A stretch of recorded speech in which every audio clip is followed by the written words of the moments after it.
ఉదయగిరి సంక్షేమం కాకర్ల సురేష్ గెలుపుతోనే ఆధారపడి ఉంటుందని కలిగిరి మండల తెలుగుదేశం కన్వీనర్ బిజ్జం వెంకటకృష్ణారెడ్డి పిలుపునిచ్చారు. కలిగిరి గ్రామ పంచాయతీలోని వెంకన్నపాలెం గ్రామంలో తెలుగుదేశం పార్టీ ఎమ్మెల్యే అభ్యర్థి కాకర్ల సురేష్, ఎంపీ అభ్యర్థి వేమిరెడ్డి ప్రభాకర్ రెడ్డిని సైకిల్ గుర్తుకు ఓటు వేసి గెలిపించాలని ఆయన ప్రచారం నిర్వహించారు. ఈ సందర్భంగా ఆయన మండల టీడీపీ నాయకులు చేరెడ్డి సుబ్బారెడ్డి, కలిగిరి టౌన్ అధ్యక్షులు జిర్రా అంకిరెడ్డి, ఉదయగిరి నియోజకవర్గ టీడీపీ ఎస్ఎస్ఎల్ అధ్యక్షులు స్వర్ణ కొండయ్య, టీడీపీ నాయకులు స్వర్ణ రమేష్, వంగళ్లు శ్రీనివాసులు తదితరులతో కలిసి ఇంటింటికి వెళ్లి చంద్రబాబు ప్రకటించిన సూపర్ 6 పథకాలను వివరించారు.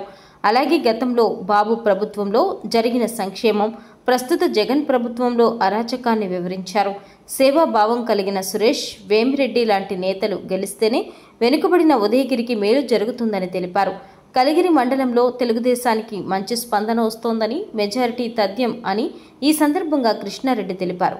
ఈ కార్యక్రమంలో యువత రొడ్డా మహేష్, స్వర్ణ విజన్య, రొడ్డా సతీష్, సల్మాన్, అశోక్, జాన్సన్, శ్రీను తదితరులు పాల్గొన్నారు.